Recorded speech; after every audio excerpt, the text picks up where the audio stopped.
இன்றைய நற்செய்தி வாசகம் திருத்தூதர் லூக்கா எழுதிய தூய நற்செய்தி நூலிலிருந்து வாசகம். அதிகாரம் 11, இறை வார்த்தைகள் 14 முதல் 23 முடிய.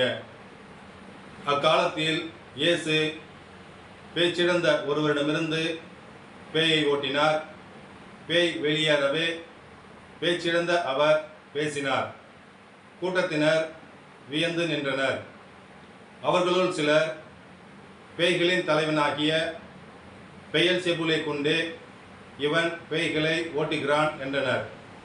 வேறு சிலர் அவரை சோதிக்கும் நோக்குடன் வானத்திலிருந்து ஏதேனும் அடையாளம் காட்டுமாறு அவரிடம் கேட்டனர். இயேசு அவருடைய சிந்தனைகளை அறிந்து அவர்களிடம் கூறியது,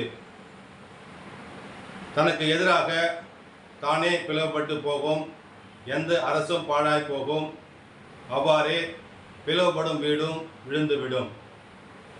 சாத்தானும் தனக்கு எதிராக தானே பிளவுபட்டு போனால் அவனது அரசு எப்படி நிலைத்து நிற்கும்? பெயல்செபூலை கொண்டு நான் பேய்களை ஓட்டுகிறேன் என்கிறீர்களே. பெயல்செபூலை கொண்டு நான் பேய்களை ஓட்டுகிறேன் என்றால் உங்களை சேர்ந்தவர்கள் யாரை கொண்டு பேய் ஓட்டுகிறார்கள்? எனவே அவர்களே உங்கள் கூற்று தவறு என்பதற்கு சாட்சிகள். நான் கடவுளின் ஆற்றலால் பேய்களை ஓட்டுகிறேன் என்றால் இறையாட்சி உங்களிடம் வந்துள்ளது அல்லவா? வலியவர் ஆயுதம் தாங்கி தம் அரண்மனையை காக்கிற போது அவருடைய உடைமைகள் பாதுகாப்பாக இருக்கும். அவரை விட மிகுந்த வலிமையுடைய ஒருவர் வந்து அவரை வென்றால் அவர் நம்பியிருந்த எல்லா படைக்கலங்களையும் பிடுங்கிக் கொண்டு கொள்ளை பொருளையும் பங்கிடுவார். என்னோடு இராதவர் எனக்கு எதிராக இருக்கிறார்.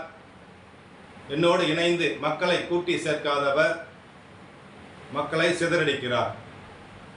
ஆண்டவரின் அருள்வாக்கு. கிறிஸ்துவே உமக்கு புகழ்.